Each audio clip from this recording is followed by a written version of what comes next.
Welcome, guys, to the live episode. So today's episode is going to be an interesting one. We're going to be doing case studies. We're actually going to be studying successful people. We're going to be studying, and this story, you've probably heard about it. Imagine you were born in the 1840s. You were born in 1846. You were born in 1849.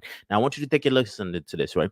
Imagine you were born in that time, and you have to the amount of work that is needed to make a single dollar, the menial labor. You work in the fields. You work in whatever it is that you're doing to be able to provide an income living for yourself and your family. And then all of a sudden, news comes to you. It goes, "Hey, Jimmy, hey, Timmy, in California, did you know that there was a mine with golds? There's gold. There's so much gold that there's more gold than the population of California. We need to go dig for that gold." Now, just think about it from that perspective. If you imagine someone told you that, what would you do? You're going to be like, absolutely, yes, yes, let's go. You would leave everything, tell your wife, tell your kids, tell your family, hey, listen, we got to go to California. California is where it's at. That's where the dream is. That's where the vision is. And we need to go get some gold. Okay, so today's study is going to be interesting. So we're going to be talking about someone, Samuel Brennan.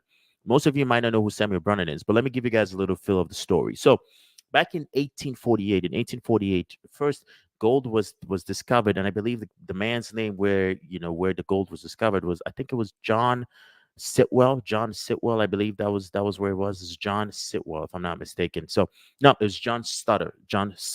So John Sutter, I believe, Sitwell Sutter.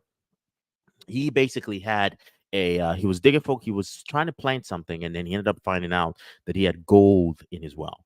Right, he had so much gold. He had more gold than he knew what to do with. It ended up happening that they ended up going bankrupt because of what everyone would call the California Gold Rush, which is what we're going to be talking about today. We're going to be talking about the California Gold Rush, and we're going to be looking at little, basically, best way to put it, few examples and a few, lack of a better term, case studies and use cases of how you can apply things from the California Gold Rush into your current business. So if it's your first time, just do me a favor, hit the like button, and just go ahead and do me a favor, subscribe. Obviously, if you get any feedback from this chat, this video, if at some point you believe this video is of value to you, feel free to share it with your friends and family if you believe this is going to be of any value to them. But let's go ahead and let's go and dive in really quickly into Samuel Brennan, right? So Samuel Brennan, basically, he started out in 1846, he's 27-year-old. He left New York City, basically going to Brooklyn, right? It was basically doing it for the church. Now, Brennan, when he came to Brooklyn, ended up finding out when he came to Brooklyn, he came to not Brooklyn, he came to California. He came in around 1846, 1847. He opened a store in John Sutter's Fort. Okay. Now, a few months later, after he opened a store, rumors circulated that gold had been found in nearby at Coloma. So Coloma in Italy, basically, Brennan headed to the mines to see for himself. He learned there was more gold than all the people in California could take out in 50 years. I want you to just take into perspective. Think about this. Imagine I just told you that in your neighbors, in 2, 3 blocks down the road, there is so much more gold than you and anyone in your family, your entire generation, could take out for the next 50 years. Imagine how much of an impact that's going to make to you, and imagine what your next decision is going to be, right? That to me is kind of what's crazy there. So he pretty much got to a point in which that's what he found out was like, hey, you know what? There's so much gold in here in this nearby town. And what do you think he did? He went to go check it out for himself, right? So he went to go check it out for himself. So he basically he learned that there was more gold than any people in California could take in out 50 years. Brandon made plans for a second store. Then he packed some of the precious metals in a bottle and traveled 100 miles back to San Francisco. As he stepped off the ferry, now I want you guys to take a listen to this. This is what he did. As he stepped off the ferry, Brandon swung his hat, waved the bottle, and shouted, "Gold, gold, gold, gold from the American River." By middle of June, three-quarters of the male population had left town for the mine. So think about what he did.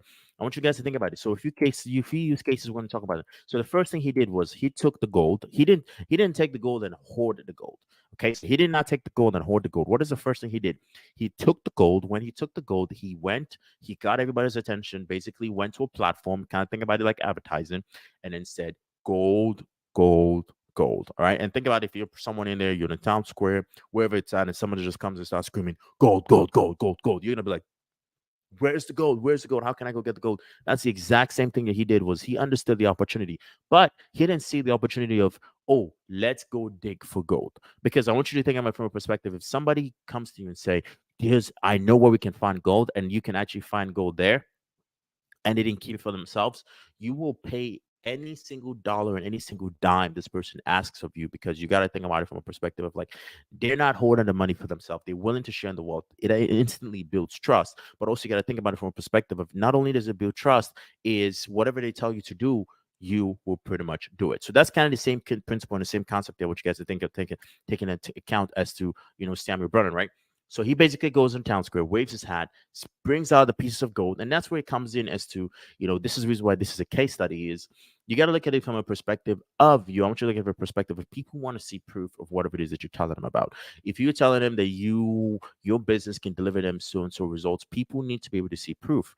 Now, the first key point here we're going to relate and talk about as far as the Brennan story was he had proof of what people could accomplish if they followed his system. He had proof. He basically came out and said, hey, this and this is proof of the fact that if you guys come to follow me, I can lead you to gold, right? So as we're going to end up finding out later, it was about 300,000 people, more than 300,000 people actually left the neighboring states and also parts of outside the country to come to California. And the reason why they came to California was because of what Brandon discovered, because Brandon discovered gold. So the first key thing that you gotta understand is you have to have the ability. Case study is, and this is for business owners. If you're a business owner, you're watching this, if you are someone who is in whatever space, shape, or form, whatever it is that you're doing, and you either want to monetize attention or whatever it is, you got to come to a perspective that you must first be able to get attention. That's the most important thing, is the ability to get attention is very important. If you don't have the ability to get attention, then almost whatever it is that you want to do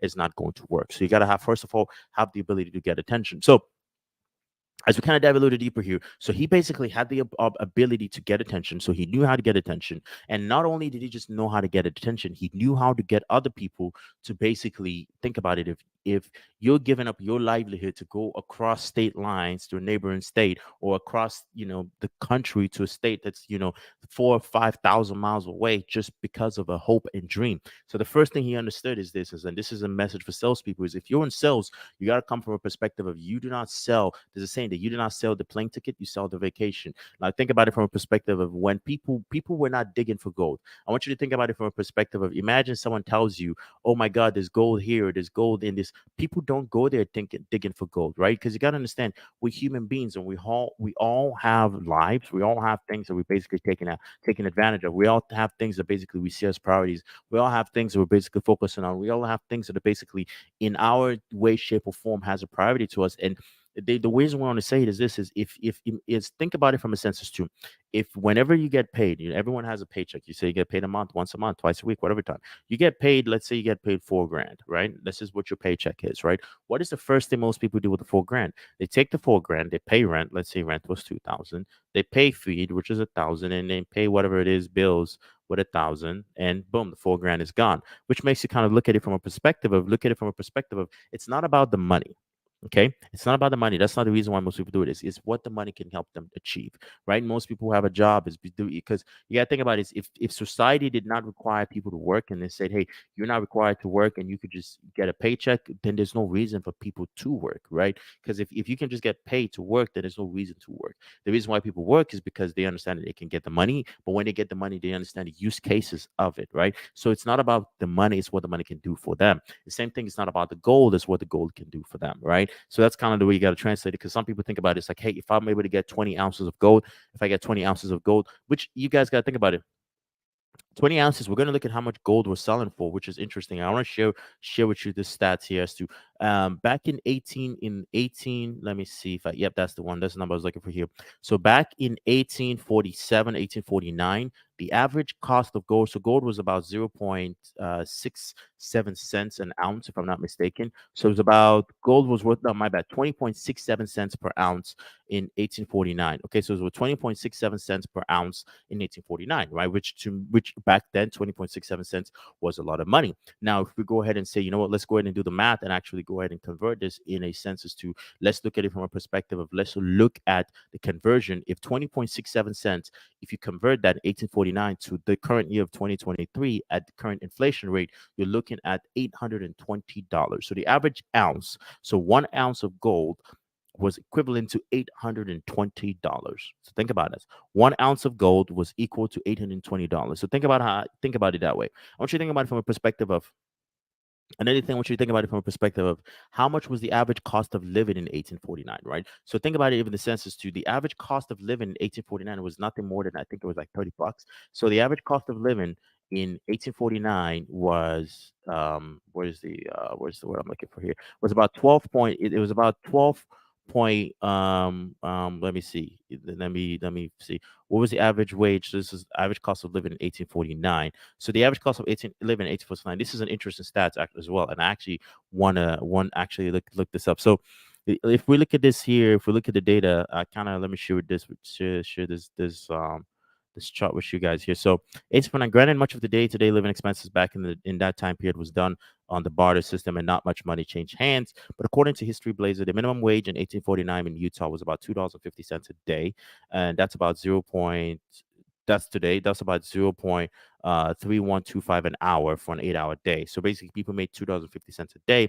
Now, it's 40 hours. They would make about 12 days, 6 hours a week. But for the sake of consistency, less than 40 hours, they would make, by using those figures, they basically made about 650 bucks a year. So if they made about 650 bucks a year, so if you do the math, $50 an emergency, that's if you live in a $650 a year, then you also got to look at it from a perspective of, if it's $650 a year, then average house was probably, I'm curious if the average house in sold for how much in 1849. If you look at it from the perspective of the average house, let me see here.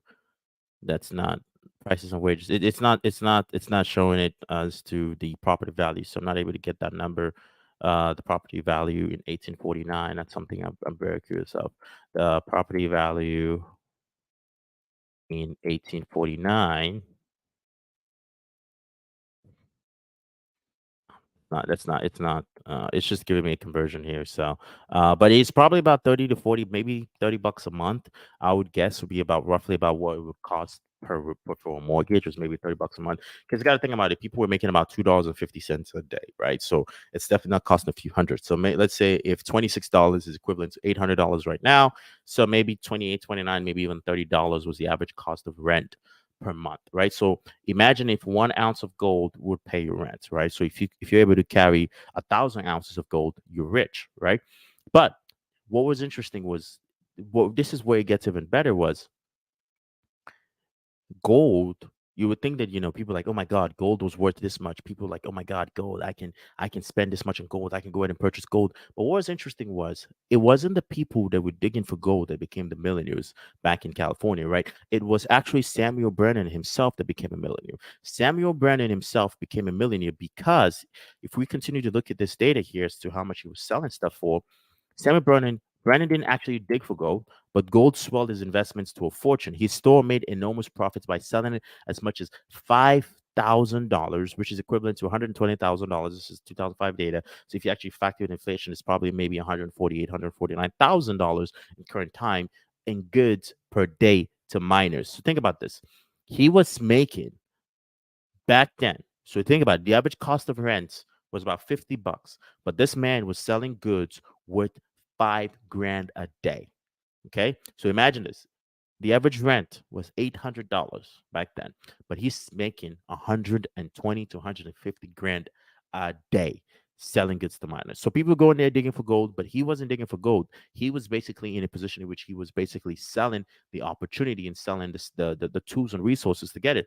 But then I kind of started doing some more digging. I'm like, okay, so if he's selling for gold, how was he able to sell that much, right? What was the reason why people would even pay him, 120 grand, at 120 grand um on a daily basis? And I kind of went ahead and started digging one, and I found out, if you look, actually do some research, and you find into some gold rush prices, which is what's interesting, is you look into some gold rush prices. He was basically selling mostly goods, selling them the food they needed: beef, butter, cheese, coffee, eggs, flour. And then he was selling them boots. But then think about this. One thing you needed for gold was shovel. So one of the most expensive things, which was on the price range, was basically Shovel. So shovel was selling for $36. So think about this. The shovel was selling for more money than most people paid for their rent, but most people willing to pay for the shovel because they know all I need is 2 ounces of gold and I've paid back the money for the shovel. So they go get the 2 ounces of gold and they're like, oh, 3 ounces or 4 ounces, and they made the $36 back. So it was a well worthwhile investment for them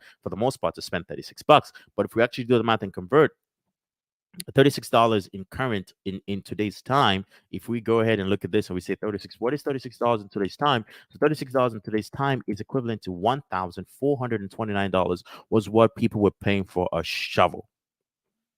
Okay, think about this. People were paying $1,400 for a shovel. Now, that's another case study we're going to talk about. Is one, he was able to get attention. Attention is key. But the most important thing he was able to understand that another thing helped him was is the value of the product that he was selling, right? Basically, the perceived likelihood that people could, just by purchasing his product, the perceived likelihood that they'll be able to achieve or realize whatever goal. So if you're struggling to the point at which you, let's say you're charging, because think about it, if people are willing to pay $1,429 equivalent, if we look at it from $36 back in 1849, but we're just basically prorating and calculating it, factoring inflation to be $1,400 right now. If someone is willing to pay $1,429 for a shovel because of the likely that they believe if they use the shovel, they'll be able to use it to the gold, they will happily pay for it. But then you're struggling to sell your product that's an equivalent right now of maybe 12 to 15 or 20 or 50 or 100 or $250. It's not because of there is a problem with the person. It's not a problem with the customer because the customer is not the thing is most people think like I have cheap customers, but you don't have cheap customers. There's no such thing as a cheap customer because somebody might spend $20 with you here today and go buy a Louis Vuitton bag for $400, right? Someone might be struggling and say, you know what, I don't want to pay you, you know, $15 for your product, and then they go spend $300 on a dinner. Somebody might be saying, you know, I'm not willing to do this, but then they go spend thousands of dollars somewhere else. So it's not the concept. The concept of things is not the matter of like, oh, you know, your customers are cheap because your customers aren't cheap. They just don't see the value in purchasing your product. Because if someone's willing to pay $1,429 for a shovel, just on the likelihood they can be able to go ahead and dig for gold, which is equivalent back in 1849. Okay, where basically the minimum wage was $2.50 a day, which was 0.013 point something per hour, but people were willing to actually shell out the money. Then you got to think about it from this perspective. This is the holistic view I want to think about it is what you're selling. You got to look at it from a customer's perspective. My customer does not see that my product is valuable enough for what I charge. Right. So you got to find a way. And it's not even that the product's not valuable, it's what they believe the outcome of the product that you're receiving. Like, for instance, I got a call from we're currently talking a few, you know, if we are, we're not going to have a partnership together, but he was talking, he's like, yeah, I was willing to, one of the softwares was a conversational AI, and he was like, yeah, he was, you know, he was willing to pay 2 3 4 5 grand for this conversational AI software because he believed the likelihood of this software helping him reach to realize the goal is insane. And when I spoke to a few people in the company, they had people who were willing to pay 100 grand a month just based off of the fact that they believe that the likelihood that they can be able to use this product to achieve and make millions, right? So it's got to understand the same concept. If people need to see your, when they purchase from you, they need to say it shouldn't be like a position of like, oh my god, I'm spending this money, but they should be like, thank you, because I know that just by me purchasing this product, I'll be able to achieve and realize the goal. So you got to understand, first thing is you got to be able to get attention, recognize the opportunity, get attention. Number two is you need to understand your product value and perception in the customer, because there's a reason why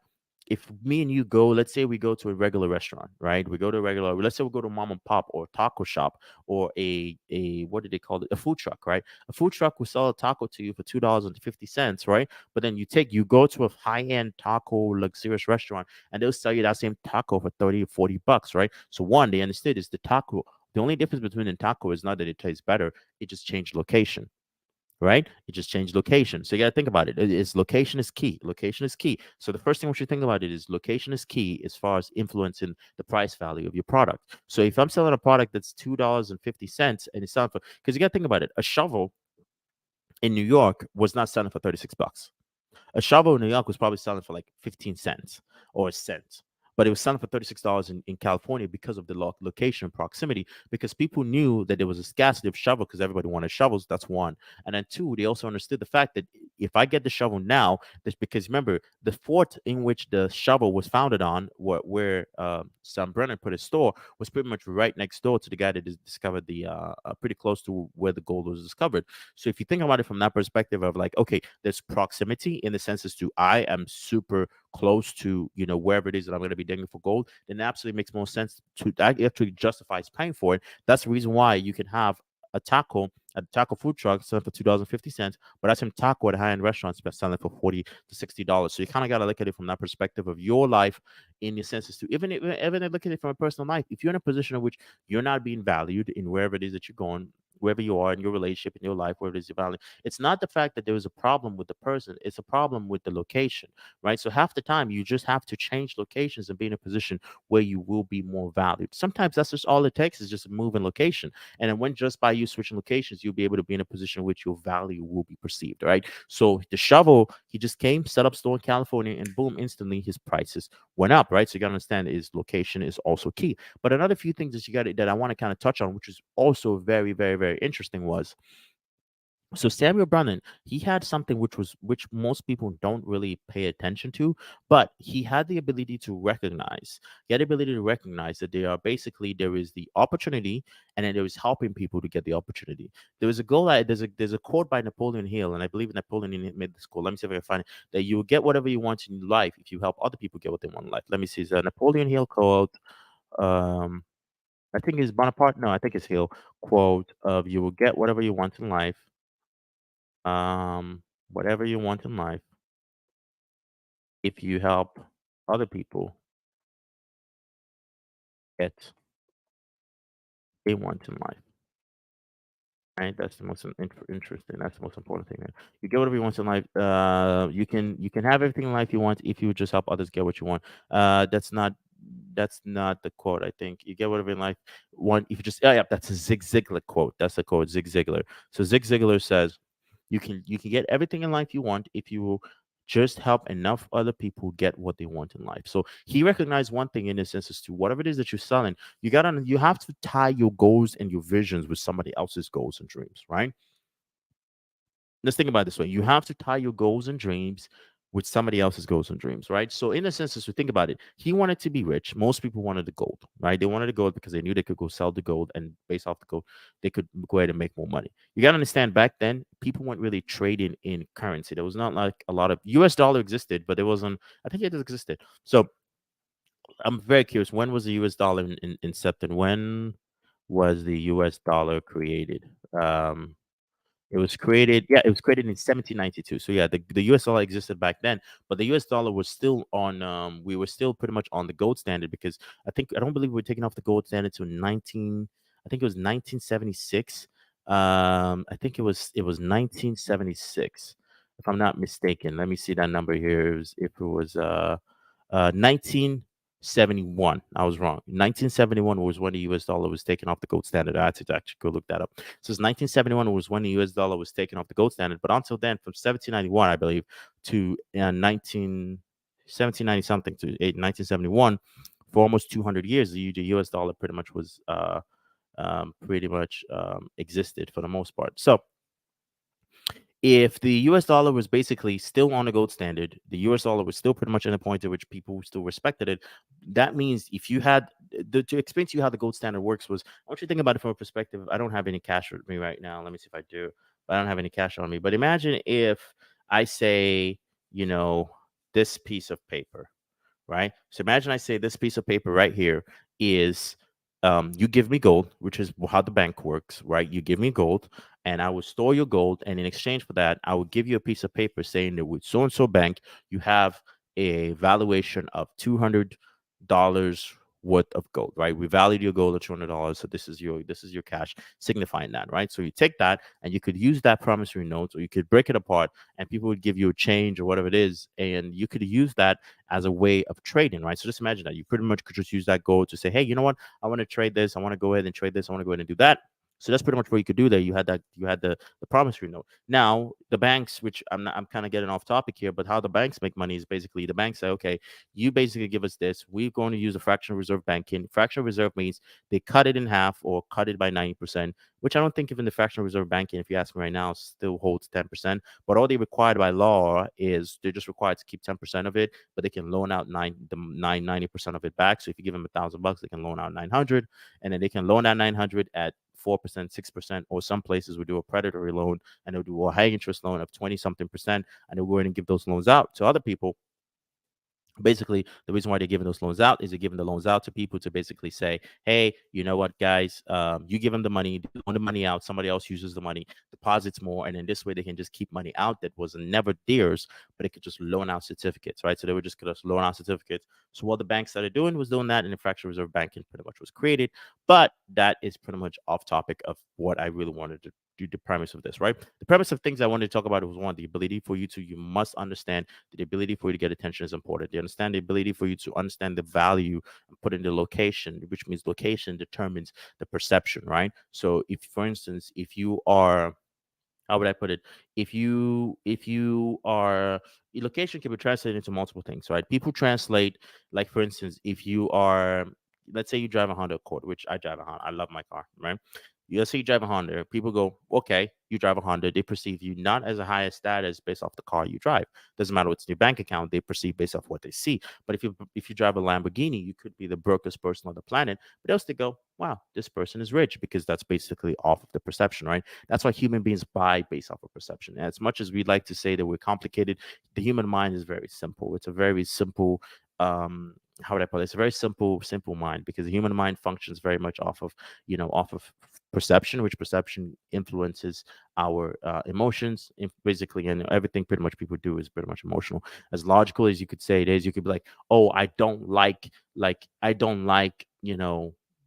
signing up for stuff. I don't like doing this. Maybe it's because based off the past, somebody took your money 5 years ago and then that hurt your feelings. So now you have a strong emotion against purchasing on the internet. You could be a point in which I don't like speeding. I don't like doing this. I don't like doing that. It could just be based off of perceptions that you've had in the past that has influenced your current decision. Your decision, in some way, shape, or form, is influenced by the emotional feelings that you have towards whatever it is that happened, right? That's kind of the thing to keep in mind there. So we're all pretty much emotional, right? That's where perception pretty much comes into play. Your ability to control the way other people perceives you will pretty much determine a lot about the outcomes that you get in life. I'm going to say that's very important, is be able to control perception, control attention, location, and perception. People's perception of you is very, very important, right? Like for instance, if I'm going to be in a front of somebody selling a business, when I'm doing a business presentation, selling an index universal life insurance, or I'm selling life insurance in one way, shape, or form, I'm not going to be dressed like this. I mean, I'm on a podcast right now, chit chat, and then I'm relaxing because you guys like, well, he's on a podcast. This is not a an IUL podcast. It's just me, just basically having a conversation with you guys. But I could be literally, if I wanted to sell something, those I knew the audience that I was selling to ought to be in a nice three-piece suit, right? Then it's like, oh, okay, good. He's in a suit, because instantly it just changes the way that people see what it is that you do, right? It just changes the way people see what you do. And then also, I got to understand another thing is you got to factor into your businesses. Social proof plays a role. Imagine we have two restaurants, or I'm going to say two restaurants. So you have restaurant one and you have restaurant two. Restaurant one, absolutely empty. They have a sign. They have a sign saying 15-second wait for your food, which means you get in fast, easy, and done. Right? 15 seconds. There's people that are gonna go there. It's like 15 seconds. That's restaurant one. And then you have restaurant two. Restaurant two says we have 5-hour waiting line, and you can see the line. Literally, the line is out to 2 blocks down.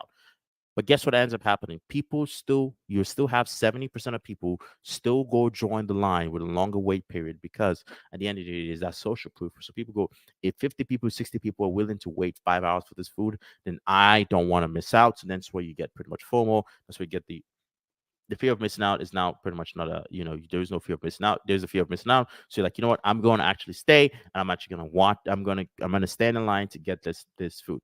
It's the same thing with Apple. Apple, for the most part, has a huge social proof. Like people will be like, there's people that will be like, they get a weird feeling when they get a green text message. You're like, why is it that when I text you, your phone is the message is green? Why is it not blue? And then they'll be like, and then there's this whole cult of Apple, and then there's this whole Android thing, and then people like going back and forth. It's just kind of things. This human mind is very, very simple. And the more you understand that, the more you understand that interacting with human beings, you got to keep it on a simplistic perspective.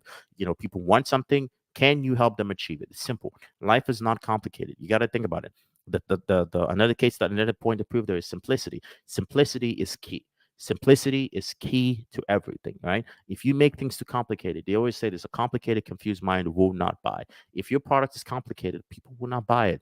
Gold was simple. Shovel was simple. I take shovel, I buy shovel. Shovel goes, I dig, boom, gold comes out. Pretty easy, right? It's when you start selling a very complex product, then you start looking at a very longer buying cycle. You start looking at people taking longer to buy, and people tell you I have to think about it. And people, it's just because of the complexity. Like for instance, so one of the products that now, because I'm actually now deciding to get back into the insurance industry. So one of the product that we basically sell is it's something called an index universal life insurance, which basically index universal life insurance I've spoke about in the past. Basically, just indexes. Indexes. You have a portion of your premiums basically in the market, actually helping invest and getting you returns of 3-4%, non-guaranteed. But then you also have a portion of it going towards the cost of your insurance. Where you have you have basically the cost of insurance being paid for. So in a way, you have your money basically working for you, which is also kind of in a way you can look at it as a investment account, right? So you kind of pretty much have an investment account. Now that's a product that can be a simple life cycle of people can explain it, be like, okay, well, this is how people explain. Oh, you take your money, put in the money in your market. The market goes 4.6%, 7%, 5.8%, 6.7%. And here's the thing: when I sell it, I don't tell people like, hey, you can use as an investment. I'm like, it will not be. This will not. More than likely, you will be safe from the market, but you will not beat the gains from the market, right? A 5% up.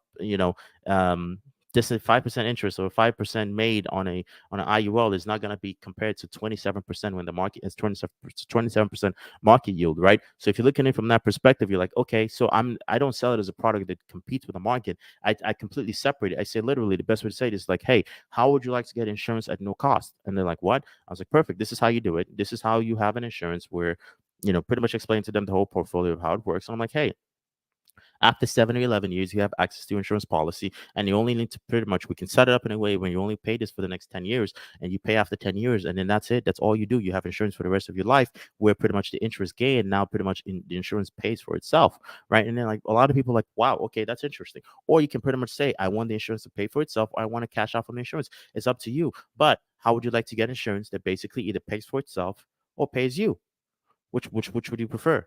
You're like, pays me. What do you mean? I'm like, okay. In the next, you have, let's say I'm selling to someone who is a 31-year-old with a kid who's 6. Right? I'm like, okay, good. In 10 years, what's your kid gonna be? 16. What are you gonna be planning for? College. Okay, so that means in 10 years, have you started saving money for your kids' college?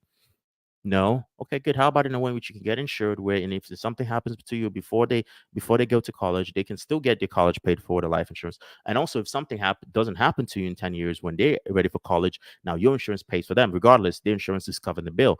People are like, oh, it's a no-brainer. How much is it? I'm like, okay, it's $300 a month if that's what you want, or $200 a month, depends on whatever it is you want. They're like, okay. I'm like, how much money would they need for college? Because the thing is, and I know I'm kind of going into a little sales pitch here, but the one of my sales perspective, because a lot of people watch this a business, and I have a lot of people that are not in business.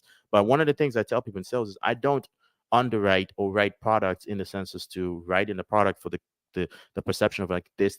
I write it based off of it is tailored to the customer's needs, right? It's tailored to what do you want it to do for you. Okay, what's going to be important to you in 10 or 15 years? Is it retirement or your kids, right?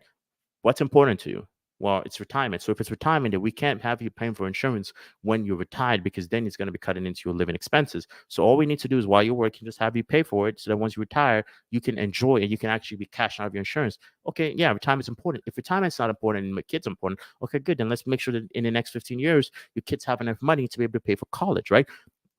But that's how I make it relatable, right? Because in the sense is to, if you start whatever product you're selling, if it doesn't matter what it is, it's like this is what it does. Because here's the reality, and most people you need to think about this: is most people read and comprehend at the 3rd to 5th grade level. I'm not saying this is like me making this up, but most people read and comprehend at the 5th grade level. You can actually go look at the studies that most people. That's why most advertising, when they advertise in a 3rd to 5th grade level, because most people read and comprehend at a 3rd or 5th grade level. So if most people read and comprehend at 3rd or 5th grade level, it doesn't matter even if they go to college, they still read and comprehend at the 3rd to 5th grade level. So simple, just pretty much apply that and saying, hey, let me make my product. If because I want to tell you something is this is if you cannot if you have a fifth grader and they don't understand how your product works. I'm going to say this again. If a fifth grader does not understand how your product works, then people will not buy. If you have a kid right now that's in fifth grade and you're like, hey, I'm going to try to explain to you how this works and tell me if you understand it or not. And if a fifth grader cannot understand the product, then your product will not sell. Right? If I'm selling a gym membership, oh, I help you gain muscle, I help you tone, I help you lose weight. Simple. Third grade, fifth grade, okay, good. They understand it. Versus you're like, well, we go into this process where we do cryostasis, and then we do this, and then we do a sauna, and then it's like, what's a sauna? What's cryostasis? Cryostasis? What's this? What's this? What's muscle conditioning? What's that? What's this? People, you start losing people. But when you keep it in a third, fifth grade level, like, aha, when people understand, people buy. Right, so it's kind of like the key simple things to keep into perspective there is keep it simple, understand perception, but also be understand to keep it simple. Very important, keep it simple, right? So one of the few things in which I want to talk about is a common mistakes that most business owners are making. If you're making this mistake, honestly, see how you can fix it and actually see how you can structure it now in which in the next so you can be able to the next because we're now most businesses are already in Q3, so now they pretty much start in Q4. So pretty much Q4 I believe starts this month. Yeah, so most people are pretty much going to be concluding Q4. So this is where most businesses are like, how do I either maximize profits or reduce my tax liability, right? Because that's usually what most people are doing because it's the end of year season. So common mistakes most businesses make is you got to understand that you are whatever space. If you're struggling to sell or you notice that whatever you sell somebody else down the street can make it, then in a way you're in a red ocean. Like for instance, I always tell people, don't start a podcast. Most people think I don't do the podcast for money. I have not collected a single dime or a single dollar from the podcast. I don't do the podcast for money, which is probably the misconception, because a lot of people go to interact with like, oh man, you must be the rich guy in the podcast. I don't do the podcast for money. This is not a money thing for me. This is something where, in a sense, is to I realize I have a few thousand people that listen to me on a monthly basis, and they enjoy listening to me, so they engage with my content. Because if they didn't enjoy listening to me, they wouldn't watch it. So I was like, hey, you know what? I will put the free content out there. I don't ask a single dollar from you. You can watch it or you cannot watch it. So that's pretty much kind of the way I look at it, right? So from that perspective of I look at it from that perspective and I'm like, all right, so I'm gonna go ahead and put out free content. But the reality is this: there's 500 million your YouTube channels out there. There's probably hundreds of thousands of podcasts out there. Spotify is saturated. Everything is saturated. So you're just another podcast if you go ahead and start a podcast. When you gotta understand, I look at the podcast game and I'm like, the podcast game is it's a saturated niche. This is not in any way a career. This is something I just enjoy doing. This is something I personally just it's a passion, but most passions don't pay you anything. That's kind of how you want to think about it. So I look at it as something which is fun. So, but you got to understand, if I initially, that's the reason why I do the insurance thing. Most people know that's the reason why I do the insurance thing, because that's where the money is.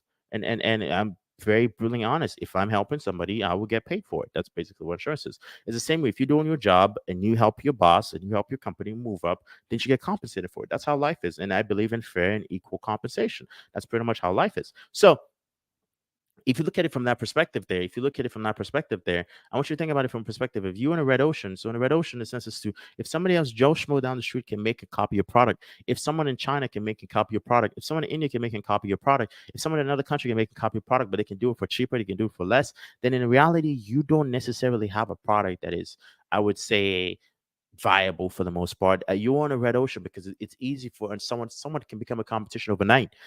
All they need to do is learn a little bit about the industry and they can become a competition overnight. And most businesses are in a red ocean. And I want you to look at it from perspective. Sam Brennan was not in a red ocean. How many people did you know was selling shovels? For him to be making $5,000, which is equivalent of $120,000 to $148,000 on a daily basis back in 1849 to 1852, if he could make this hundreds of thousands of dollars, you got to understand that the dude had no competition, because if he had competition down the street and they were selling it for $12, $15, $10, yeah, maybe, but the dude had no competition. So that's kind of the way you got to look at it from that perspective of you need to look at it from that perspective of how can I be in a market in which no one else is doing what it is I'm doing? You have to now. There's pros and cons being in a blue ocean, and I recommend you guys read the book, The Blue Ocean Strategy. But if you read in the blue, and I really really did enjoy that book. I have it on Audible, I have it on Kindle as well. But the one of the key things it talks about in the blue ocean is when you're in a blue ocean, you kind of when you're in a red ocean, it's just blooded. It's just like a shark to the water, right? everyone is competing for the same client. It's kind of like the same thing as in the insurance industry. Insurance industry is a red ocean, especially if you're doing selling anything like a final expense product or those kind of products. You're dealing with a red ocean. If you are more in a blue ocean, you got to do something that is difficult for people to get into. The reason why I chose the specific financial industry, financial products, is because most people aren't willing to take the time to study the market. Most people aren't willing to take the time to study how interest rates work. Most people aren't willing to take the time to study what they're actually investing in, how to build a policy for their clients. Most people aren't willing to spend the time to do that or learn or basically study that. So then again, it's a blue ocean. We had a virtual assistant company, which Ryzen results a virtual assistant, and now we're also branching because I want to keep the Ryzen brand. I really love the name. The goal is to keep the Ryzen brand and kind of scale into, I have a few other things in the works, God willing, by the grace of God, be able to get everything else pretty much put into works. But yeah, so we had the virtual assistant agency, which a virtual assistant agency, we were pretty much in the red ocean. Anyone and everyone could start a pretty much a virtual assistant service. So what I do, I sold it. I was like, hey, this is a red ocean. Okay, this is a red ocean, and it was a red ocean. Was it a good decision for me at the time? I don't know. Was it a bad decision for me? I don't know. At the end of the day, I just knew that in a competitive market, when you want to be competitive, you want to have something that was in a way unique. I mean, it doesn't matter if it could be in demand, but you got to make sure you have something that is pretty much unique. Okay. So, and if you go ahead and you go ahead, next thing you want to find a way to charge more for your product and pick an audience that will pay more. So the way you can charge more for your product is basically think about it from a perspective of your positioning, right? Where are you basically positioning yourself?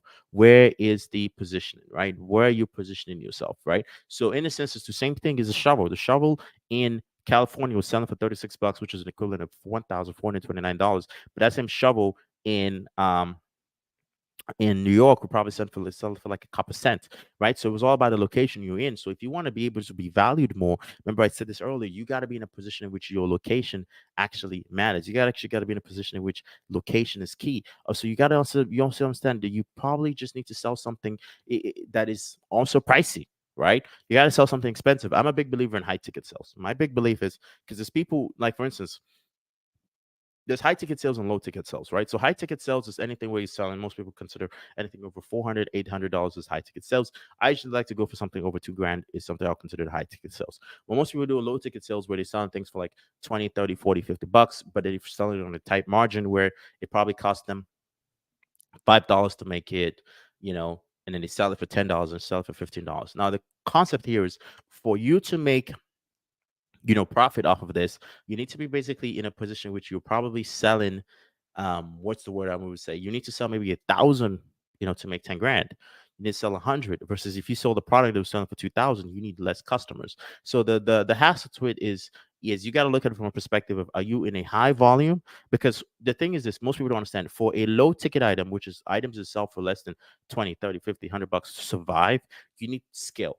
That's the reason why subscription model, right? Like for instance, right, we still do the software side of things where imagine you sold your software for $100 a month, right? Now, for your because everyone knows you might sell for $100 a month, but it costs you maybe 10, 15 grand to run it. But for you to actually have a software that is actually fully running, you need to be selling, you need to, if it costs you 10 grand and you need to be selling $100 a month, you need to be selling about, another 100 to pretty much be making you 10 grand. The reason being is low ticket items, for them to survive, for low ticket items to be viable, you need to sell it at scale. Low ticket items succeed with scale. Lower ticket item or higher ticket items, you don't need to sell. You actually don't even want to sell to everybody. You want to be very, very, almost like very, very niche down and focus a few people. Like I sell IULs. I don't sell IULs to everybody. I'm not selling IULs to everybody. I'm not. I sell IULs to strictly business owners. Okay. It's a simple business thing. I sell to business owners. Reason being is because business owners, for the most part, see the viability. They see the tax incentives. They see everything that pretty much goes into like an index universal life policy. So I don't sell that to like someone who is in a W-2 because they're like, hey, I have my 401k. I'm like, okay, that's fine. Like, hey, I have my IRA. That's fine. That's fine. I'm not trying to compete or have you move money from your 401k to IRA. The goal here is we're looking at a few other things, right? So it's kind of like you got to pick a niche. That's the thing is I don't pick a niche where I'm like, oh my God, I want to sell to thousands of people. No, I just want to sell to strictly business owners, right? Because I know it's a smaller demographic, it's a smaller target market, and I can just niche down. And another thing I don't like is I don't like my phone ringing 247. I just want people, if it's ringing, if I have 100 customers and 20% of them are calling me, that's 20 phone calls. Versus if I have 10,000 customers and I have 20% calling me, now I'm looking at basically 2,000 phone calls, right? Gotta look at it from that perspective of so you can niche down and kind of narrow down and only sell to a smaller group. You don't need everybody, you just need a few.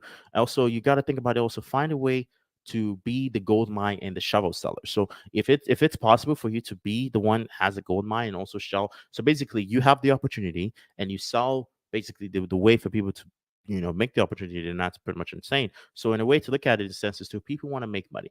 Most people get into insurance, sell insurance because they want to make money, but they never take the time to actually learn the product. If they actually learned the product, understood how the product worked, then when they actually went to sell, you would understand it's just a transference of belief. I have 3 insurance policies on me, right? I believe in it. My father died, and when he passed away, that was the one thing that was able to basically pay off his funeral was his insurance, right? And pay off the debt that he left behind. So I kind of understand it. I understand the value of it. That's basically the same thing. So it's the same concept of you kind of got to be the gold mine and also be the shuffle seller at the same time, right? So find a way to sell the opportunity and also be the one that has the opportunity. Depends on whatever your business you want to look at. So you got to think about it. Another thing is, and also most business owners don't invest enough in actually getting attention. You got to remember one thing that Sam Brennan did at the beginning. He went and he actually told people and said, "Hey, listen, guys, there's gold." That's how he started. He's like, "Hey guys, listen, there's gold." And when people are like, "Oh my God, there's gold, we can go get gold." That's pretty much how everything pretty much all started. There was like, "Hey, there's gold." Everyone is like, "All right, there's gold." So if there's gold, one of the things that we want to do is basically let's go get the gold. So he had the ability to get attention. Now, I don't know about you or whatever it is that your business is, but you got to have that ability to get attention because remember, attention is currency. So, and what I kind of found out here is I basically was doing research and I found out that most business owners don't actually spend that much money in advertising. Most business owners, only about 26% of business owners actually. This is an article that was done by Tomorrow's Media. Basically, they just did an article of I wouldn't say an article, but it's more of like a case study on basically how much advertisers and businesses were spending. So if we kind of come ahead and let's see this here. So basically 74% of use traditional digital advertising in 2016. So 2016 data. 22% use traditional advertising only. So this is just basically tracking the advertising that most businesses did. So yeah, 76% using small, doing advertising. Now, another thing that was interesting here is so while 76% of respondents are using some type of digital advertising, 76%, only 26% of the dollars spent on advertising go to digital. So what does that mean? Is basically most people aren't paying for ads. They're doing like, other promotion like, you know, emails or they're doing social media posts and groups. The thing is you don't understand this, that ads has an ability to give you a 500 to a 2000% return on your ad spend, because if you're spending on ads, you actually, the algorithm gives you the ability to target people that are more niche focused to whatever it is that you're looking for. They're more niche focused to basically anything or whatever it is that you're doing. So if you can basically find a way to have a target audience that's completely niched, you have your niche, you know exactly who it is that you want to sell to. With paid advertising, you have the ability to actually target your niche. You have the ability to actually target people who are basically in your target demographic and people you actually want to sell to. That's something that you gotta pretty much gotta keep in mind there when it comes to the advertising space. So, and in conclusion of it, guys, basically, I'm curious what you guys think about the Sam Brennan story. But also another thing to talk about is advertising as well. Is, and I want to say this quote, and I believe this quote was Russell Brunson. He said, "Whoever can spend the most to acquire a customer wins." Right. So whoever can spend the most to acquire a customer wins. So I want you to think about it from a perspective of whoever it is that can spend 10, 15, 20, 25,000. Whoever can spend the most acquired customer wins, because the way most advertising works is it works off of an auction base. So the advertising works off of an auction base. So think about it from the perspective of like there's eyeballs, right? All this Facebook, for instance, Facebook goes, we have 2 billion users, right? You want the eyeballs of my 2 billion users or 100 million, depends on your targeting that you want. They come to you and they have 200 people willing to pay, right? One person spending $10 a day, another person spending $15 a day, another person 20. And then you come and you're like, "Oh, you spend $1,000 a day." They're like, "Whoa." You're like, "You're willing to pay whatever it takes, cost per impression, which is cost per thousand people to see it." And you're like, "I'm willing to pay as much as possible." Now you basically get ranked more and you raise the bid. So now you raise the bid by you entering the market. And if other people can't compete to beat your bid, you basically, now everybody gets to see your ad until somebody else comes, raise their budget and say they're willing to pay more. Now they now get to become the person sending the new system. Everything, that's where advertising works, is works off of a bidding system. So you got to understand, whoever's willing to spend the most money wins. Sam Brennan didn't have to do advertising because advertising wasn't really a big thing back then, but you might have to do that. Attention is currency. If you want to grow your business, that is something that's important. Now, that's pretty much what I have for you guys. Like I said, if you got value from this video, do me a favor, share the video, and also check out, there's a few videos that might be somewhere else in the channel. Take a look at the videos, and if anything, don't forget to like the video. Don't forget to subscribe to the channel, and share the video as well. And thank